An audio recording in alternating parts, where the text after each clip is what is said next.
Next type की disease को जिसका नेम है आईजीएन नेफ्रोपैथी। ठीक है, सबसे पहले बात करेंगे इसकी पैथोजेनेसिस की। होता कुछ यूँ है आपके पास कि आपके पास जो एंटीबॉडी जब बन रही होती है ना, तो उनकी ग्लाइकोसाइलेशन होनी होती है। ठीक है, तो ये जो आपके आईजी है ना, इसके हिंज रीजन पे आके ग्लाइकिन्स ने लगना होता है। अभी ग्लाइकिन्स अगर नहीं लग पाते तो हमारे पास क्या होता है, ये जो ग्लाइकोसाइलेशन हुई है, ये एबेरेंट हुई है। अब इसकी वजह से हमारे पास क्या होगा, जो एंटीबॉडी बनेगी वो भी अब नॉर्मल बनेगी। अब आपकी सर्कुलेशन के अंदर जब ये एबनॉर्मल एंटीबॉडीज प्रेजेंट होती है ना, तो आपकी सर्कुलेशन के अंदर प्रेजेंट नॉर्मल एंटीबॉडीज इनको देखती है और इनके साथ कॉम्प्लेक्स बना लेती हैं। तो अब क्या हुआ है, सर्कुलेशन के अंदर कॉम्प्लेक्स बन गया है, एक एबनॉर्मल एंटीबॉडी का और साथ आपके पास नॉर्मल एंटीबॉडी का। अब अगर यहीं पे मैं आपको पैथोजेनेसिस रिवाइज़ करवाती हूँ, तो वहाँ पे भी हमने ये बात की थी कि आपके पास अक्सर ऐसा होता है कि सर्कुलेशन के अंदर इम्यून कॉम्प्लेक्सेस बन जाते हैं। ठीक है? सर्कुलेशन के अंदर इम्यून कॉम्प्लेक्स बनते हैं और फिर बाद में आके वो किडनी के अंदर डैमेज कॉज़ करते हैं। तो इसके अंदर आपको मेरे एग्ज़ाम्पल में दिख रहा है, मैंने यहाँ पे आईजीएन नेफ्रोपैथी लिखा है, तो नाउ यू आर गेटिंग कि मैंने यहाँ पे ये क्यों लिखा था। ठीक है? क्योंकि आईजीएन नेफ्रोपैथी के अंदर इन सिtu इम्यून कॉम्प्लेक्स नहीं बनते। मीन्स किडनी के अंदर आके कॉम्प्लेक्स नहीं बना एंटीजन एंटीबॉडी का। वो ऑलरेडी सर्कुलेशन में बन चुका है और बाद में वो किडनी के अंदर आके डैमेज कॉज़ कर रहा है। ठीक है? तो आपके पास ये जो Ig nephropathy circulating immune complex के एग्जांपल में है। सही है जी।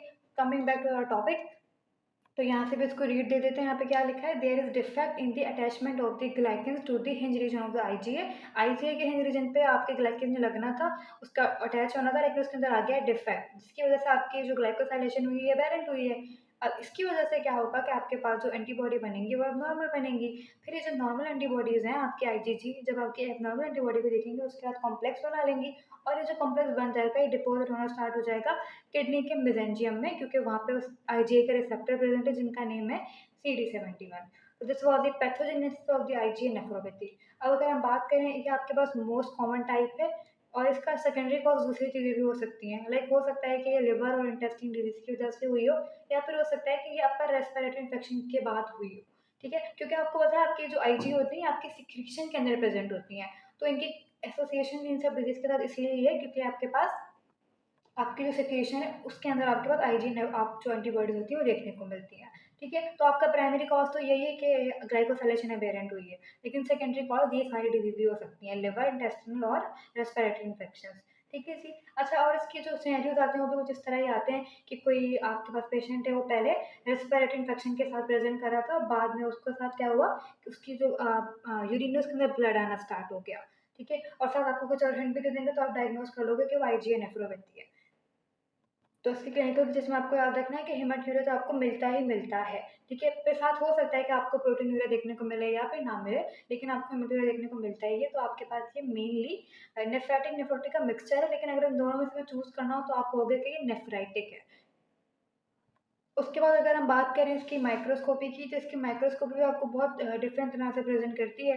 कभी-कभी आपको ये जो आपको पता है कि आपके मेसेंजियम के अंदर डिपॉज़िट बना है, ये तो आपको बात क्लियर होगी क्योंकि आपके जो रिसेप्टर हैं वो मेसेंजियम के अंदर प्रेजेंट है, इसलिए डिपोज़िशन मेसेंजियम के अंदर हो रही है। अब इसकी वजह से क्या होता है कि आपको मेसेंजियल वाइडनिंग देखने को मिलती है। ऑफ कोर्स क्योंकि मेसेंजियम के अंदर डिपॉज़िट हो रहा है तो आपको वाइड मेसेंजियम देखने को मिलेगा। हो सकता है कि वो क्रिसेंट्स की फॉर्म में मिले, हो सकता है कि वो आपको फोकली मिले। ठीक है? लेकिन वो आपके पास जो इन शॉर्ट आपको याद रखना है कि आपके पास मेसेंजर जो होगा, मेसेंजियम जो होगी वो वाइड होगी क्योंकि वहाँ पे डिपॉज़िट होना स्टार्ट हो गया है। ठीक है जी? डिपेंड्स, वो क्रिसेंट की शेप में भी हो सकती है, फोकली भी हो सकती है, डिफ्यूज़ भी हो सकती है। और अगर हम बात करें कि आपके पास उस डिपोज़िशन के अंदर होगा क्या, तो ऑफ कोर्स एक तो आपके पास आईजीए एंटीबॉडीज़ होंगी और साथ आपके पास नॉर्मल एंटीबॉडीज़ भी होंगी which is IgG and IgM. ठीक है? बुक के अंदर भी आपको एक पिक्चर देखने को मिल रही है कि जगह-जगह पे आपको मेसेंजियम की वाइडनिंग देखने को मिल रही है। तो ये आपके पास आईजी नेफ्रोपैथी की पिक्चर है and this was all about IG nephropathy. Thank you.